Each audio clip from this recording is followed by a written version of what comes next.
那么赖清德要打造台湾之盾啊，台湾之就是用反飞弹去打飞弹的哈。那说呢，被认为说是军事政治军购了啊，就因为政治的原因啊，反正付保护费嘛啊。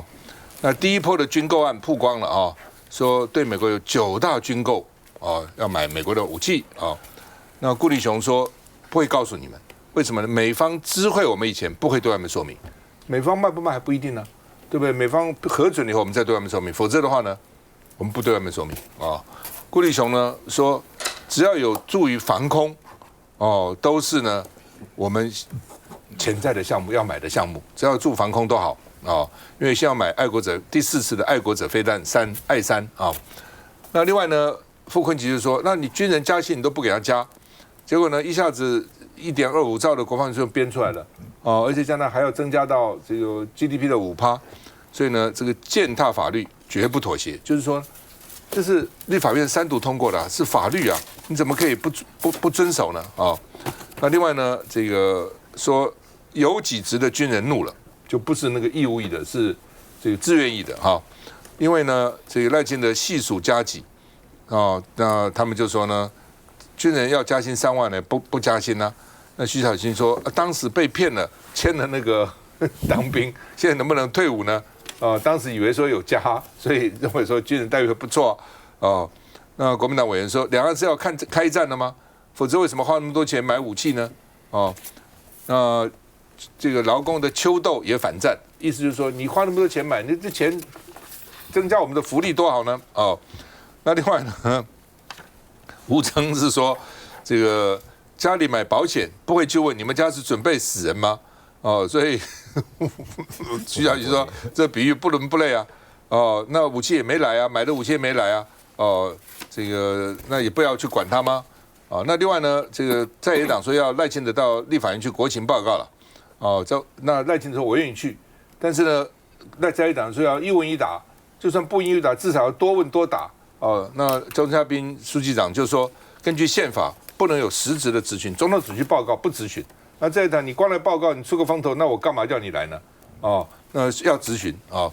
那另外呢，这个到底能不能多问多答？民众党团说可以列入考虑方案，但是你问我，我真的觉得赖清德也不会怕到立法院去质询啦。他也当过行政院长，也当过台南市长，那么质询算什么？对不对？质询让他增加出头的机会，让他讲啊。到时候媒体一定是以他为主，立委是以辅啊，一定是总统回答为主。就哇，这个第一次有总统到立法院去这样询答哦，所以呢，在野党想要用这个质询哦来给赖清德看，我认为达不到目的了。我们看一下。爱国者3型飞弹1月曾亮相演练机动部署，如今总统提出的1.25兆国防特别预算，对美方采购武器传出有9大军购，台湾之盾要采购第4套爱国者3型，和提升9个爱国者连的美军现役只管购行案。美方还没有知会国会之前，我们就不对外公开的说明。要美方公布采购案才能揭晓，平面媒体就指军购案是由上而下，先由美方高层下令，再让军方办理，而非传统军购由下而上，由军方规划后总统拍板。国民党立委徐巧芯就质疑，就算采购完，台美系统能对接吗？势必得再度研发另外一套相关的系统来嫁接，那才有可能做出全面性的整合。而这些部分金额以及后续的维修保养费用，是否已经涵盖这12.5兆的特别预算里面？我们完全不知道。针对我们的敌情威胁、我们未来的作战需求以及这一个科技的趋势，我们等等来拟定，所以没有由上而下的这个问题。买了武器，国军人力也是问题。国防部的军人加薪版本，并非在野党齐头式加3万，而是针对网络战加给、专家级每月调增1万元，账行管加给从每月5100元增加到11200元，电侦加给每月4100元增加至13600元。现在不断的采购新式的武器，你也需要优秀的人才。如果说我们一体的全部加自愿役的这一个薪资的话，会让这个集聚差异更明显。国防部不愿齐头加薪，和在野党有着极大差异，看来还有得吵。来，这个发言人韦善。在野党认为说该加薪了，那国防部认为说该买武器了，到底怎样？都很对啊，不过重点是加薪也是要加到位，才有办法让大家真的是让那个军队可以进步。那其实我们看到，在过去的9年里面，这个民进党帮军人加了4波薪，那总共提升了14点多%的这个薪水。那其实我们是不断是缓步加薪，希望大家可以有一个满意的薪水。那更重要的是，这个军队内的管理必须要适合。你如果齐头式的去做一个加薪，那很有可能就让大家就不愿意到外岛啊，或不愿意去一些特殊的军种。那其实对于整体台湾的国防来说，其实是没有正面的效益。所以加薪必须要加在重点，加在刀口上面，这个是我们期待的部分，而不是齐头式的成长。那回到这个台湾要不要买军购这个事情，对我来说当然是要的，而且我们要增加国防的军力。我们看到中国每一年在现在啊，每一年是这个8兆的这个军事预算是这样投入在这个整体的他们的这个国防上面。那这个可能还是一个黑数，因为我们大家知道，即便是有这个比较客观的基金会在观察这个中国的整体的这个军事的成长，可是基本上这个数字其实大家都不是正确的，恐怕黑箱的数字里面恐怕更多。而台湾每一年当然是一个跟中国是一个非常悬殊的差距，所以我们当然是要投入一些特别的预算来想办法捍卫台湾的国防。那最重要是这一波的这个所谓的特别预算，很重要是要跟台湾内部的这个军工产业要做一个结合。更重要的是，我们不只是跟美国买武器，更重要的是加强台湾本身的制造、工业制造。那很重要的是，在这个里面我们会创造这个9000多个这个工作机会。那还有更重要的就是说，让那个产值可以提升到4000多亿，这是不只是这个对外，我们对内也是要扶植对内的产业，所以这个钱投入之后，绝对不是只有对外，而是对内我们台湾可以整体提升。我想这个才是赖总统非常重视的事情。委员，我想民进党一直在讲说，这个两岸之间这个战争兵凶战危很危险哦。那当然，军人是我们一个厚实我们国家防御力量一个基础哦。所谓的齐头式加薪叫什么？叫如果今天在野党的立委要这个所谓的齐头式加薪，希望大家都来投国民党或民众党的话，我们连义务役也加，不止志愿役。现在针对志愿役加的所谓的这个3万元，那我请民进党政府或民进党的立委主跟我们去问问看，有哪一个志愿役的军人反对这个事情？那我们也不反对所谓的专业加级啊，在基本的一个薪资水平上，针对专业的不同的专长，本来军队里面就有所谓的专业加级。今天如果民进党政府告诉我们说国家没有钱，那没问题，我们共体时间不加薪。但问题是不是加薪把它提完之后，1.25兆的这个军购案突然啪一声在华盛顿邮报出去，那请问一下军人怎么想啊？这些武器很重要没有错，但难道我们当兵的这些服务我们也不重要吗？这么多先进的军事国防武器也需要有专业的人才去，所以培育他们一个好的一个薪资条件跟环境，才能去建构他们这个所谓的薪资国防的这样子一个能力哦。然后再来就是刚刚有讲到说这个老共每年8兆嘛，可能还有黑数嘛，那我们就要问，那请问一下，中华民国台湾我们要投多少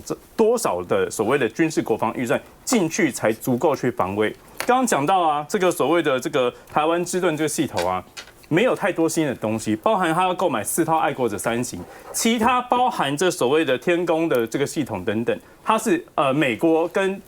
中华民国制造的等等飞弹武器系统的一个协和作战的一个系统，一样，你还是把这么多的钱丢给美国的所谓的国防的军火商等等，让他们去建构台湾这一套防卫系统，最后你说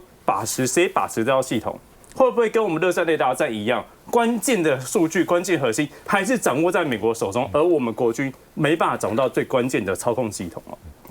我提一下在过去，我们编特别预算，比如说 F-16V， 一定是美国说要卖，我们在编。这一次不是这次美国都还不知道说要卖什么，我们就赶快签一张支票，1.25兆，好嘞，你还卖什么？你填。全世界这样子的，他不知道卖什么，因为这是管制的，很重要，这是管制的，只要美国的军方、美国的国防部、美国的川普总统要答应说我要卖你这些东西，你是根据这个我来编特别预算。结果今天的顾立雄部长在立法院他怎么讲？他说：“这个我都不能讲因为我们在职位还在开始就等于是他来initiate的这一种的采购案，不要忘了。”这是采购案，就是向美国买武器，买什么？你猜，钱先给你，你要卖什么？你来填，被这个样子刚刚提到的说，台湾之都一定是防卫系统，一定是飞弹等等之类的。其实台湾真正的我们更想要的是什么 ？F-35啊！这个采购为什么买不到 F-35？日本都可以有了，沙特阿拉伯也有，为什么台湾就独独没有？我们对美国还不够忠诚吗？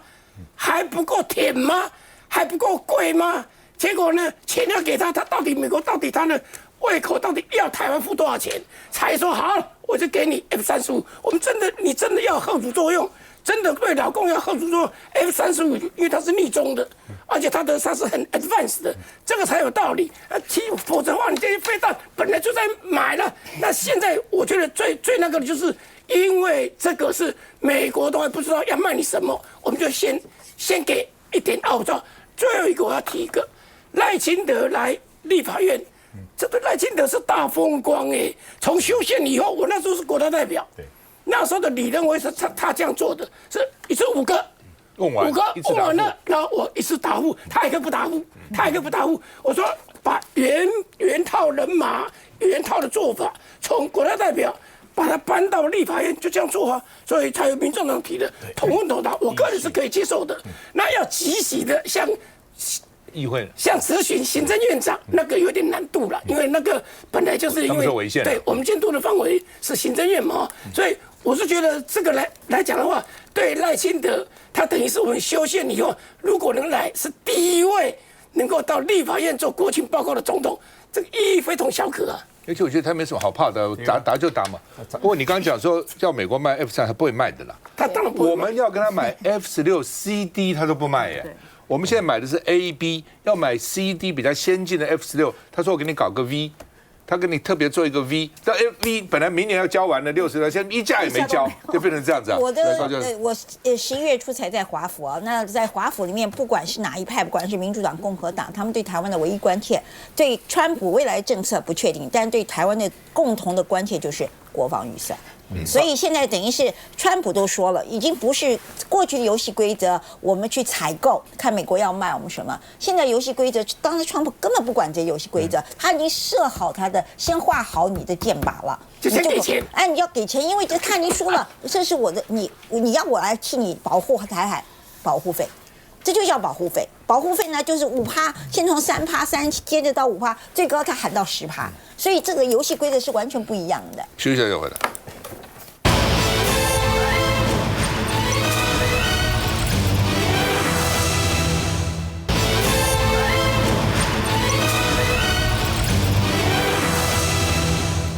海鲲号到底什么时候能够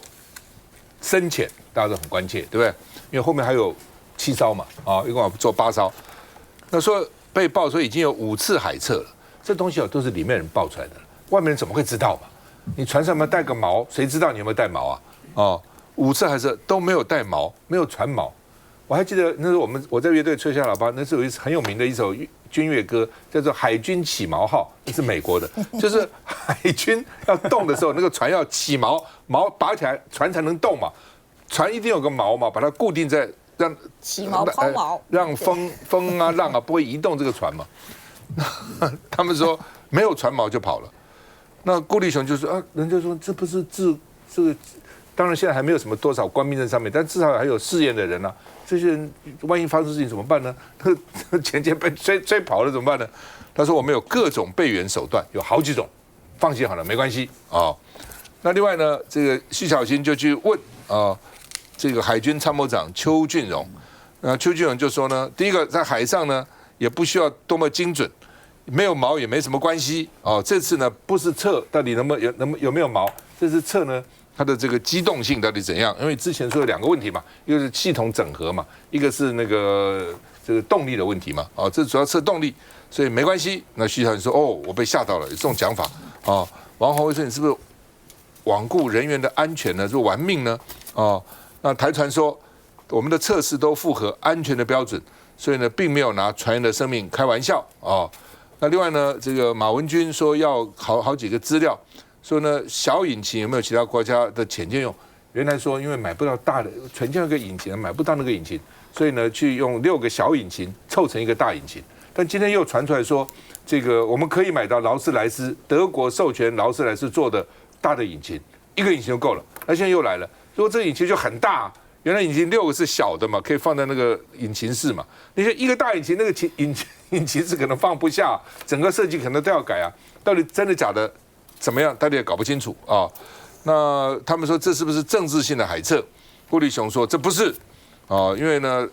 台船呢如果没有按时交，每天要罚他19万啊，所以呢这个海鲲号的锚具12月中才修好。它不只有锚的问题啊，其他的问题啊，我们看一下。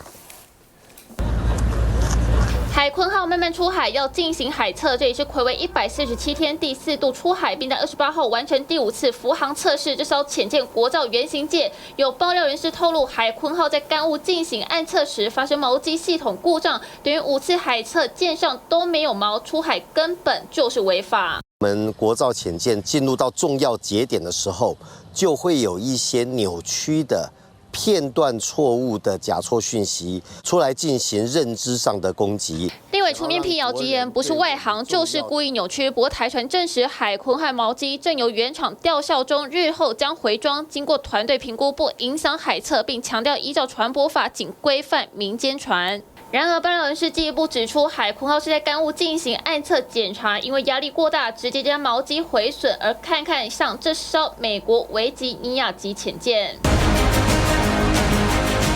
以这艘而言，就在潜舰的后方，明显下方有个圆处，正是锚点，就像是潜舰的应急定位。不过这一次潜舰国造尽管锚机系统故障仍海测，根据我们掌握到，为了要弥补锚体重量约400到600公斤，海鲲号的原锚处大约落在舰首下方，但为了进行海上测试，这一水柜配重并分为3处，就被质疑恐怕测出来会不准。我们常讲，我们梦想要起航，对不对？或船要去测试，怎么可能连船锚都没有？这不是非常外行跟这一个笑话吗？旗改帮他找到一个规定哈，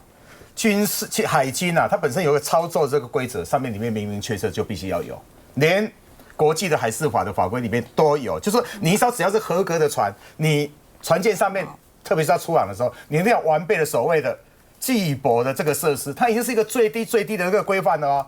结果你的这个东西，你个国防部长，你到立法院备询，海军的这个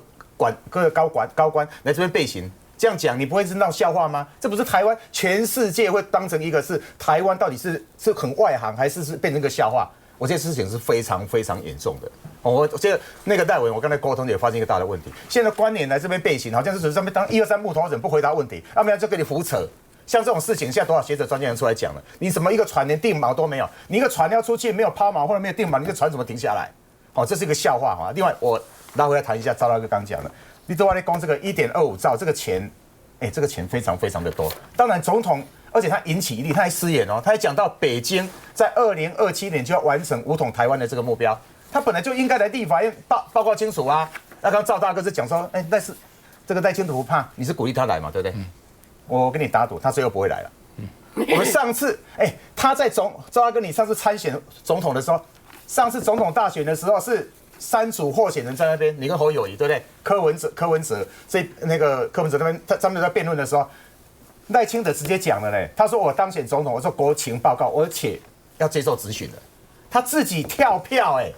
这本来是一个多好的一个舞台，特别是我刚刚讲到的这么重要的一件事情，要花那么多的这个钱，而且他事先没有跟人民沟通，那他为什么怕来？我觉得不是只有民进党的立委怕他来出状况，他自己可能都怕出状况，那可能会自爆嘛。他自己在他这边单口相声，在总统府自己讲话都会讲错了，自己都会有口误失言，制造整个那个人民的这个恐慌。如果2027年北京都要武统台湾的，我们现在这个节目还要在做吗？或者题目是不是应该都跟武统要有关系的？怎么预防台湾的这个台湾被武统，然后怎么保护我们这个安全，甚至花那么多钱？你看，如果真的在立法院，大家如果问他说你事前为什么不沟通？你是出了问题是不是？你连自己去投诉《华盛顿邮报》你事前有没有跟人民沟通，有没有跟立法院沟通？这不是独裁吗？然后你自己又会讲错话，更重要的，你现在跟我们要1.25兆，这个钱很多，等一下旗杆分析给大家听，你钱账都未清啊。刚讲的我们的 F-16V。66架到现在一架都没有来哦，我们2000多亿钱已经付出去了，2000多亿另外加起来其他的有6000多亿，你钱账都未清，该给我们的武器都没有啊，你可能先去给乌克兰的，钱账未清，6000多亿的，你如果是2027年就要打仗，对不对？那你应该是把目前我们已经给钱的这个前瞻卫星的整个武器、飞弹啊、F-16B 全部都给我们了，这样才能够赶得及时间啊！啊，你明天现在审预算，啊，审预算你明年开始要实行，啊，后年就要打仗了，怎么来得及？他这些话他有办法回答吗？所以我打赌啦。你这样一讲，他不敢来了。不敢来嘛，他来第一个他可能会自爆嘛，啊，第二个他真的有很多问题没办法回答，包括为什么你不跟全民先做沟通，对不对？那之前你买的为什么都没办法来？那我做一个小小的这个结论啊，这笔钱非常非常重要。我用李秀莲李副总统的话来讲，如果我们的人民的纳税钱全部以后都要做军事竞赛，都去买这个军备，我台湾人民活着还有什么意义？现在送到立法院的这个国防预算哦，明年有7个跟他报告，送到立法院，明年哦就占我们所有预算将近1/3哦，9000多亿耶，就是我们人民每花3块钱出去，有1块现在跟国防是有关系的，然后他还去引诱了。去投书，然后引诱美方说我们现在 GDP 3.3%，还要提高到5%，5%就几乎是战争国家，全世界只有3个国家超过，最多的是以色列9%，再下来是俄罗斯，再下来一个是被瓜分过的这个波兰，只有这3个国家超过5%。我们的总统说我们一直增加要到5%，还要比5%要更多。那我们的纳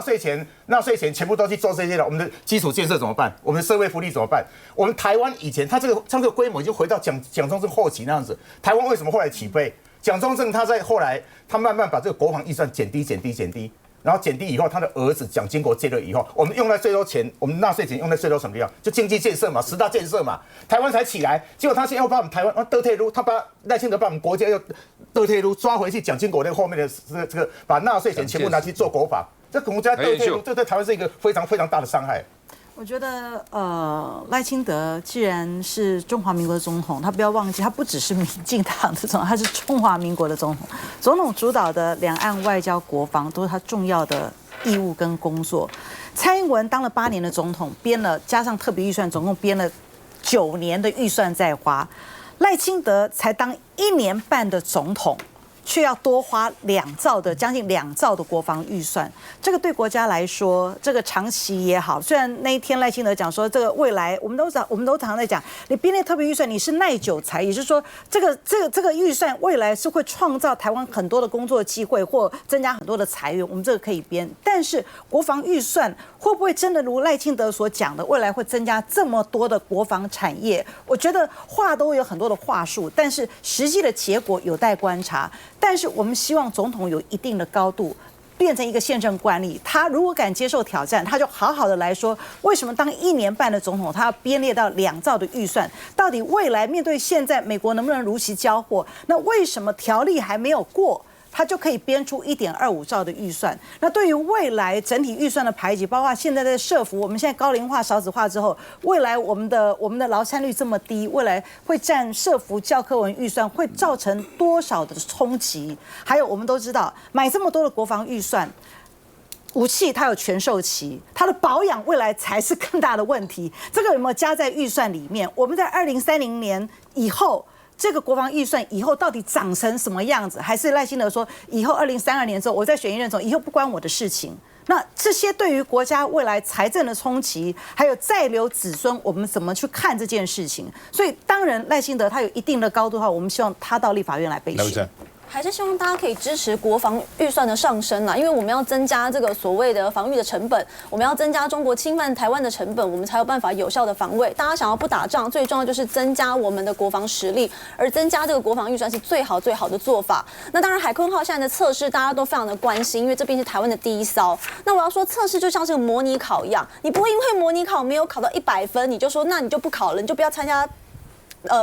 大考了。所以在这个前提之下，我们当然是希望我们要鼓励这个海鲲号可以持续的去做一个优化跟更新。我希望它可以达到一个真的可以防卫台湾的这样的一个目标。那这样子，当然台湾如果可以国建国造，我们有一个更好的防卫力。那对于这个未来在海峡，毕竟这个海防、岸防是我们现在最重要的事情。如果可以把海峡的这个部分给守卫起来，那当然中国要进犯台湾的机会就会更低。休息一下再回来。